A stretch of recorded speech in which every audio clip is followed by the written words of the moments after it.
Ferguson. Albert skorar! Albert Ferguson hefur skorað.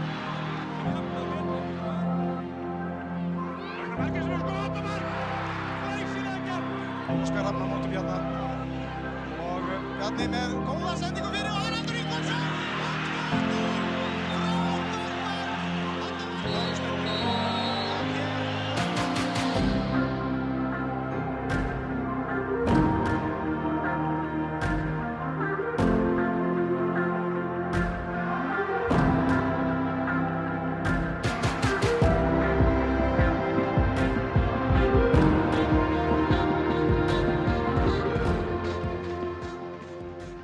Hello, everyone. Welcome back to another episode of the Best Pod Ever.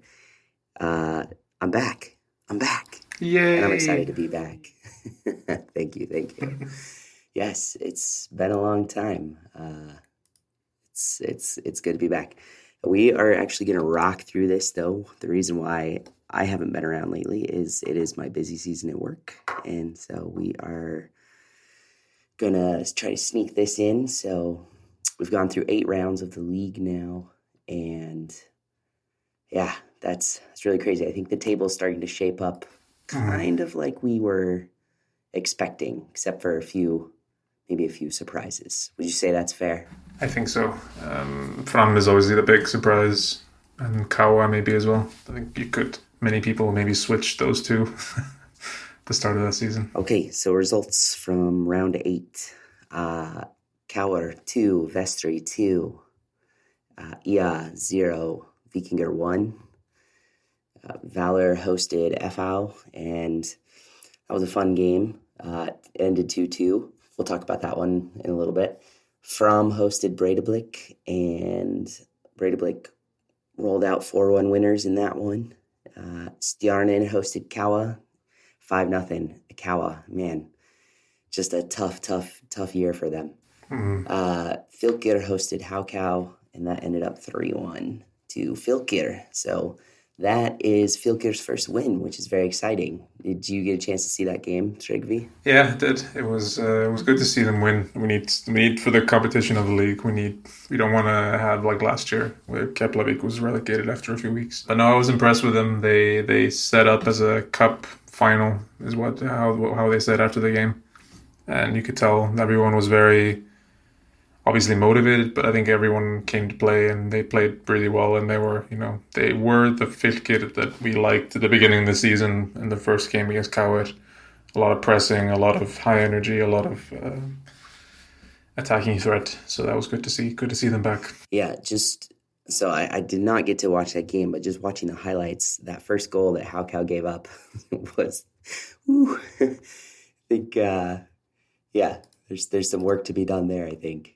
Yeah, Haukau didn't look that great, and I think it's what struck me the most about this game is as the game went on, Fylkir seemed to grow stronger and stronger.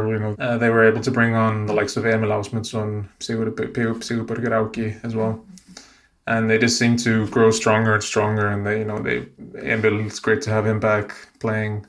He's faced a lot of injuries, and they have a lot of these players that are coming back from injury, coming into the team, and I think they're going to strengthen the team. On Haukau, it's kind of hard. The people they were bringing on were these transfers that they brought in from the 3rd division and stuff, and how much of an impact are they going to make? Time will tell, I guess. Unfortunately, I don't think their win is going to be a launch pad for them. They've got Vikingur up next on Sunday, but you never know. Crazier things have happened, right? Vikingur's already dropped a game this season, so against Haukau. Yeah, exactly, which is crazy. So you never know, I guess. We'll have to find out. I want to talk briefly about Kaur. So Benoni Breki, our boy, getting a double, but it wasn't enough. Vestri came back to end up tying that game 2-2. Lots of goals this weekend, I feel like, by the way. That's exciting. Yeah, Kaur coming off a good win against FO the week before. Maybe we thought that was the launch pad for us, but apparently not. 2-0 up, looking pretty comfortable. Aron Sig doing dummy passes around the rest of the goal, and everything looking pretty comfortable. And then just an absolute brain dead moment from Rurik, and Guy giving away a penalty. He was very close to getting a red card, I think. I mean, if it would have been, it was on the line. Like, if it would have been a meter up the field, it would have been a free kick and a red card, and this is his second for the season. And then, Peter Bjarnason with a really nice equalizer. It's, just very typical of this Kauer season. I was just going to say, maybe it's me, but on the second goal for Vestry, it looked like that one maybe could have been cleared away, but I think it was Benini. He got caught kind of ball watching a little bit. I felt like he could have maybe stuck a leg out or got it with his head and cleared that away. I don't know if you agree or not, but yeah, I think our defending hasn't been super great in the last few weeks. We touched upon it a bit in the last episode, but there's just way too many moments when there's these ball watching moments, and you can't let someone like Peter Bjarnason have that much time in the penalty area. Another not win. It's not looking great. Is there Oscar talk? I mean, there is a lot of Oscar talk. He was in the stands. Really? He hasn't said anything. So we'll see. Like we said in the last episode, the Raven is circling Vestergaard. So he hasn't said anything. The Kauer board have declared, that Greg is safe. Like we said in the last episode, it would be quite premature to get rid of Greg at the moment. But I'm sure there's a lot of talk and a lot of pressure. Interesting. Well, two teams that don't really seem to have a ton of pressure at the moment are Stjarnan and Breidablik. We went over their results, but they were responsible for 9 of the some odd goals this weekend. They definitely seem to have picked up some steam now. We were a little worried, I think, at the beginning about Stjarnan, but they certainly seem to have found form, albeit it was against Kawa, and Kawa I think Kawa's in trouble. There's still a long ways to go, but man, they just can't seem to find anything right now. No, it was so, I don't know, so listless. It was so, someone said as well, I was reading that, and it's a good point, maybe it's a bit sort of old school football talk, but they lost 5-0 and they didn't get a single yellow card. And again, maybe it's a bit old fashioned way to look at football, but like, if you lose 5-0, maybe you should, like it's one way to measure fight, I guess. Especially in this card happy league that we're having. Yeah, that was just a terrible game for Kauer. Like again, coming off of a bit of a renaissance, beating Fylkir in the last game, starting to look a little bit better, and then just absolutely beaten into the ground by Stjarnan. And then Breidablik, that wasn't, I think everyone has said it at this point, like that wasn't a 4-1 game. It was a very sort of end-to-end game, and that's something that Runar wasn't super happy about after the game, that he doesn't like a game to be this open. Fram just paid the price, unfortunately. Breidablik have just so much firepower that is starting to wake up. Aron Bjarnason, who's is objectively one of the best players in the league, and he's now scored 3 goals, I think. For Emil Atlason, he got a double for Stjarnan. Just going back to them real quick. And it must have happened in one of the prior weeks when I haven't been around, because I guess that's his 4th goal of the season. I'm sitting here thinking those are his first 2 goals. So you can see he's picking up form. I guess that's a good thing for them. The Breidablik result is interesting because, Fram seems to have cooled off a little bit now. They were flying pretty high there for a while, and I don't know. Is that how you see it too, or? Yeah, I think Fram as well was a bit, two teams that maybe they're kind of on a similar level. Fram will be a bit disappointed to not get more from that game, especially at home. But I think in the grand scheme of things, they're probably not going to be too far apart coming in end of the season. I mean, they're still top 6 from. They're only 1 point behind Stjarnan, 1 point behind FO, so 2 points behind Valur. 3 points behind Valur, sorry. So I mean, they're still fine, but that's maybe they need to regroup again and try to get some momentum going. But it's a bit like we said, we've been saying a little bit all season, that these are the sort of teams that don't have the squad to get injuries and suspensions and things like that. And now Kenny Chopard's been out, and that's just too big of a blow for a team like that. But the game against FO this weekend, we'll see if they can keep your boys out. No. Sorry, Fredgy. No. Okay. So From two, I mean, they definitely are cooling down a little bit. They've only won one game in their last 5. They've drawn 3, won 1, lost 1. So still pulling in points, which is good, but not getting the 3 points, not getting max points. So like you said, still top 6, and I'd say still playing pretty decent. Maybe this was a little bit of a blip in the map, and the FL game will probably tell us a little bit more, I would assume. Anything more on Breidablik? I mean, Victor Carl with a double. Lots of doubles this weekend. He's been definitely one of the players of the season so far. He has already quite a number of goals. He has doesn't he have like 3? He only has 3 goals. I just feel like he scored a lot more goals this season. I feel like every time I watch Breidablik, he scores one. Maybe just assisting every time. I don't know. Yeah, me too. But that says a lot. He's had a really good start to the season. Yeah. Okay. Let's see. I think we haven't touched too much on the other 2 games, and we probably won't. Vikingur pulls off a narrow 1-0 victory. I think it was on a penalty as well against IA. Yeah, I think maybe we need to touch on that penalty very quickly. That was, that's been the major controversy this weekend, is because Marko Vardic also got a red card for that, and we put it on our Twitter poll, and it's surprisingly 20% of people said that it was a penalty. I can't see that, to be very honest with you.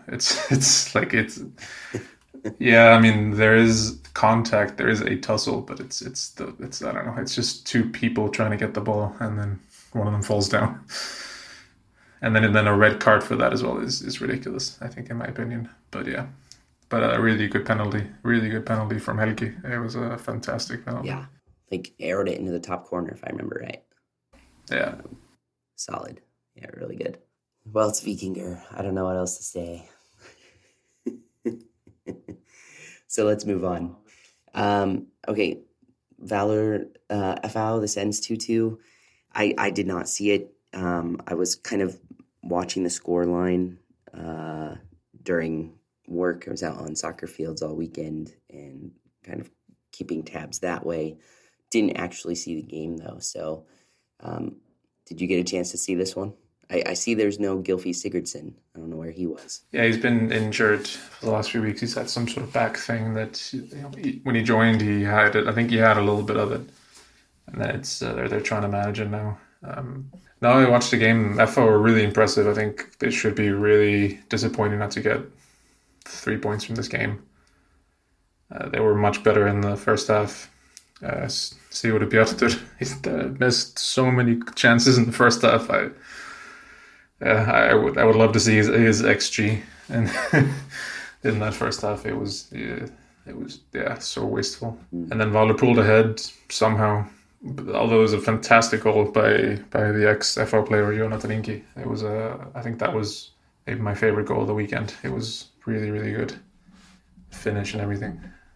But yeah, I think deservedly FO equalized, and I think a lot of people were saying it was a sort of both teams deserved a point, but I think FO were brilliant. It just couldn't finish them off, and that's also sort of a plus point for Fredrik Skram and the rest of the Valor defense. Yeah, especially Fredrik, I think, is just a fantastic goalkeeper, and the defense as well. Yeah. Shout out to my boy Ulfur August. 3 goals in his last 4 games. He got another one in this one. Pretty happy about that. I'm really disappointed. Somebody should probably slap me because I didn't put him in my fantasy team. He should be in my fantasy team. Oh, I completely forgot about this fantasy team. I'm so bad. This is what always happens every single time. I make one and then I forget about it for like 2 months. Maybe I need to see if I can switch that out because Gylfi's not doing me a whole lot at the moment. Maybe we can slide in the wolf for him. We'll see. Anywho, all right, moving on. So that's round 8. Should we go through players of the round real quick? So you obviously picked all 3 of these. Tell us why. Victor Carl, that's star number 1. Yeah, we touched on it. He 2 goals, an assist, and then there was a lot of really good goals. There was a lot of goals and just a lot of really good goals. One of them was this sort of dummy over one of the best defenders in the league, Cal McLagan. which not many people are able to do. Fantastic goal, fantastic player, and I think I'm just surprised he only has 3 goals. I don't understand it. I thought he had 7, like Victor Jonsson. Yeah. Your second star, you have Arnie Marino. Yeah, I sort of wanted to give him a shout from the last round, so we weren't able to record an episode last week, but I wanted to give him a shout out from last week. They drew against Fram, but he was just fantastic. He's the goalkeeper of IA, and he was just fantastic, and he made an insane save at like the last kick of the game. We put it on our Twitter. It's a fantastic save, one of the saves of the season, and it's very easy to highlight a goal scorer, scores a late winner or something like that, or late equalizer. But this is basically the same thing. He scored a late minute equalizer there by saving that shot, secured the point for IA, and I think he also had a pretty decent game against Vikingur. So just wanted to highlight him. He's had a really good start to the season. Okay, nice. And then the third star goes to Matthias Præst. Key part to Fylkir's first win. There was an interview with him where he said that he was playing in the Faroe Islands last season and he wanted to try something and try to play in Iceland instead of coming back to Denmark and playing in the lower leagues. So he bought himself a flight ticket and an Airbnb and emailed a bunch of clubs, and he got a contract with Fylkir. Wow. That's a real go-getter. Yeah. And he's doing work. Yeah, and he played really well. A really good assist after some questionable dawdling on the ball by a Haukar defender in the middle of the pitch, but really good assists. And then another contender for goal of the week. Fantastic little dink over the Haukar goalkeeper. Yes, that was a nice goal. Yeah, I remember watching that one. The highlights. Yeah, that was good. Good shout. Okay, good. There you have it. We wanted to look ahead briefly, if I'm not mistaken, to the next round, which actually starts tomorrow, which means I actually might be able to watch it. Yay! Two massive games coming up. Valor Stjarnan and Breidablik Vikingur. Oh, Breidablik Vikingur. Oh, yeah. Yeah, and they're right after each other, so we can watch both. Yeah. That's perfect. Yeah, so it's so we're technically in round 14 for Thursday's games. So it's rescheduled matches for the European teams. Mm-hmm. Really well done by the Bestadeildin organizers to get all 4 on the same day, and it's gonna be fantastic. They've already played, so it's a bit of a weird one. They've already played each other once. Mm-hmm. These teams. Stjarnan beat Valur, if people remember. Bjarni Mark got sent off, and Stjarnan pulled off an upset there. And then Vikingur absolutely smashed Breiðablik. I think it was 4-1, wasn't it? Yeah, 4-1. Yeah. So there's some revenge on the cards for Valur and Breiðablik. Both of whom are playing better than they were at the start of the season, I would say. Yeah, exactly. So and I think all of them except maybe Vikingur have just been the same. Yeah. I think all of them are better than they were at the start of the season. So yeah, it would have been nicer to have these games in late July, August or something when we're almost at the end of it. But I think it's also nice to have it now before they get tired.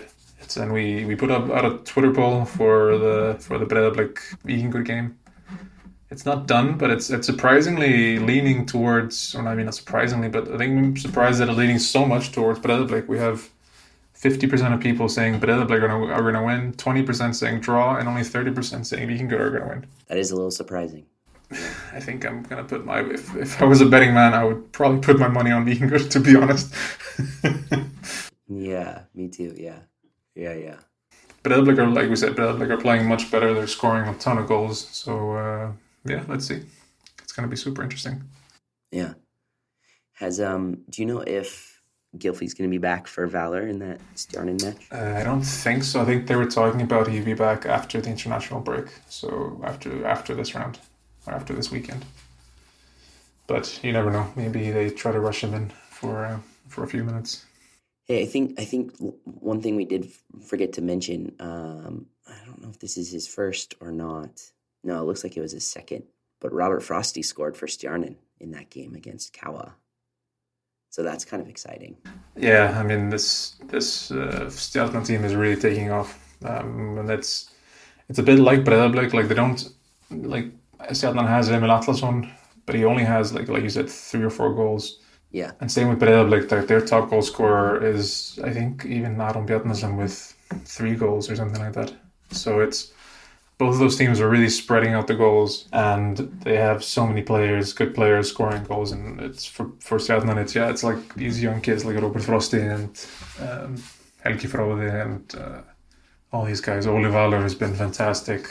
Andre Adolfsson and all these players, like they're really they're growing into something scary again. All right, good. Well, that I think is going to wrap up this episode, unless you had any other things you wanted to mention. I think maybe just if we go over our Spotify questions and polls maybe quickly. So we asked our Spotify followers, first of all, should Kaur make a move for Oscar Rapp? Like we talked about it a bit earlier in the episode. 100% no. So they still believe in the rider revolution. So that's I think that's nice to hear. Rider ball. Exactly. And then we asked, sort of because we were talking a lot about Kyle the last few times, and we asked who they think is the best defender in the league. The two answers we got were both for the same. I don't know if it's the same person with different aliases, just trying to boost this player. But we have 2 answers, and they're both for Gustav Kjeldsen from Vestri, who's injured and hasn't played a single game. But I know is a really, really good defender, and really highly rated, and was a huge blow when he was injured. So I believe that he's definitely up there. But it's interesting to see that we have that all of the answers were for an injured player. So yeah, looking very much forward to seeing Gustav Kjeldsen when he makes his debut in the best for an injured player. Yeah, yeah, that'll be exciting. Good. Okay. Well, Trygve, thanks for joining me as ever, and or maybe it's the opposite now. Thank you for letting me join you. You guys are picking up my slack while I've been off. Anyways, make sure you go follow us on Twitter and Instagram. I promise we're gonna have some more content as we get later into the season. It's been really crazy right now for both of us. So make sure you go follow us, and Trygve and Ragnar have been doing a great job keeping this going, which I really appreciate. So thanks, guys. Just wanted to get that in there. And yeah, this is bye from me. Bye, guys.